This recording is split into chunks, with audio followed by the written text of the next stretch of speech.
Question दूसरा है हमारा, क्रिकेट टीम के एक कोच ने 3900 रुपये में 3 बल्ले तथा 6 गेंदें खरीदी। बाद में उसने एक और बल्ला तथा उसी प्रकार की 3 गेंदें 1300 रुपये में खरीदी। इस स्थिति को बीजगणितीय तथा ज्यामितीय रूपों में व्यक्त कीजिए। अब हम लिखेंगे, माना एक बल्ले का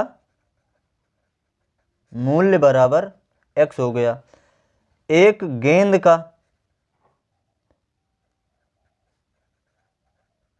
मूल्य बराबर y हो गया। तो क्वेश्चन में दिया है, अब हम लिखेंगे प्रश्नानुसार 3 बल्ले तथा 6 गेंद खरीदी। तो 3 बल्ले, एक बल्ले का मूल्य x, एक गेंद का मूल्य y, तो 3 बल्ले का मूल्य जो हो जाएगा वो 3x हो जाएगा, प्लस 6 गेंद का मूल्य ये हो जाएगा 6y, बराबर 3900 रुपये में खरीदा है। दूसरी तरफ वो कह रहा है एक और बल्ला यानी x प्लस तथा 3 और गेंदें इसी प्रकार की खरीदी हैं, तो ये हो जाएगा 3y बराबर ये 1300 रुपये में खरीदा है। इस पूरे समीकरण को अगर हम देखें तो इसे हम 3 से भाग दे सकते हैं हर पद को। तो 3 से भाग देंगे तो ये इसको 3 से भाग दिया तो हमारे पास बचा x, प्लस इसे 3 से भाग दिया तो बचा 2y, बराबर इसे 3 से भाग दिया तो बचा 1300, और ये हमारा x प्लस 3y बराबर 1300 है। अब हम यहाँ x और y की वैल्यू निकाल लेंगे। x और y की वैल्यू निकालने के लिए हमने ये कॉलम बना दिया है इस समीकरण के लिए, और इस समीकरण के लिए ये कॉलम बना दिया है।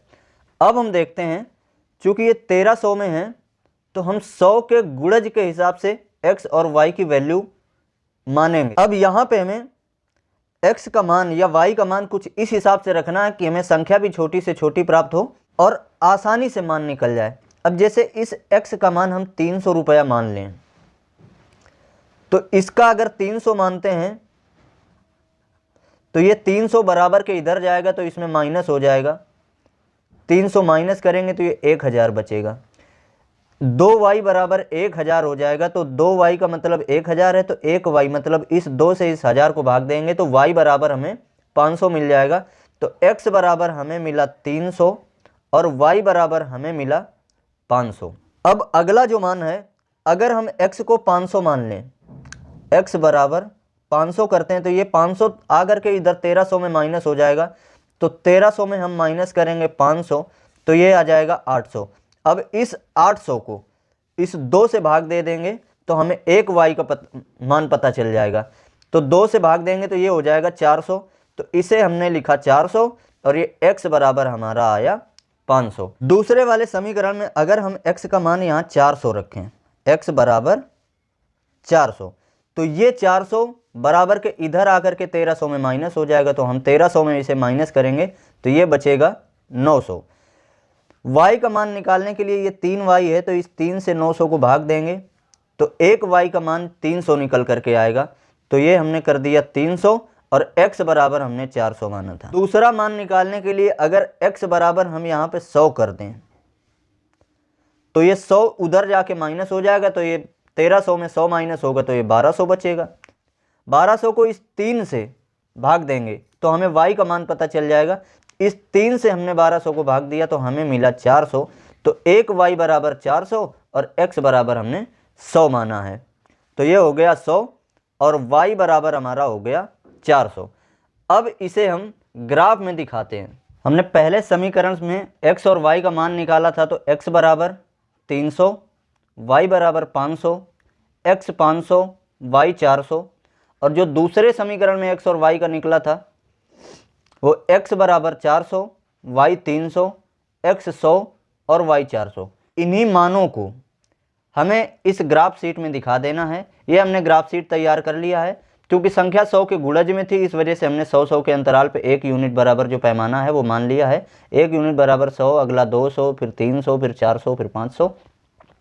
ये हमारा जीरो ओरिजिन है, ये x एक्सिस है और ये y एक्सिस है। ये हम पहले वाले वीडियो में ग्राफ के बारे में इतनी डिटेल बता चुके हैं।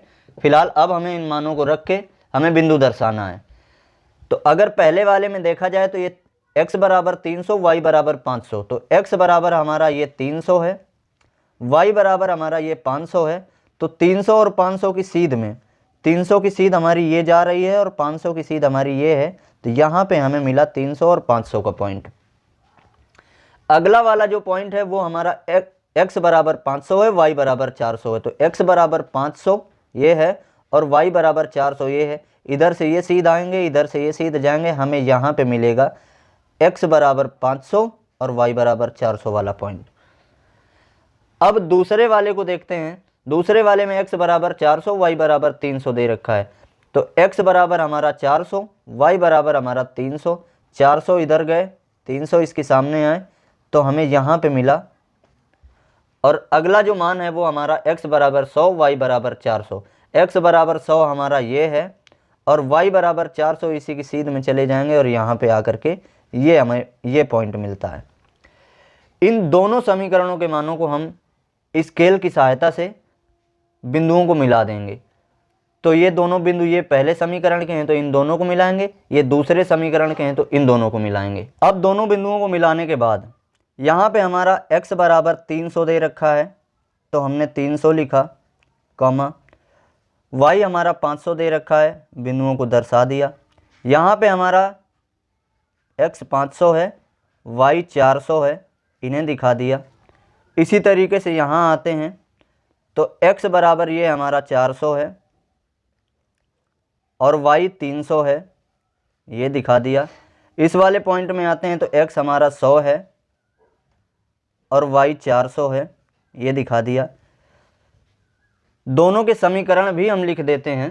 पहला समीकरण है हमारा x प्लस 2y बराबर में 1300 और जो दूसरा समीकरण है वो है हमारा x प्लस का 3y बराबर का 1300।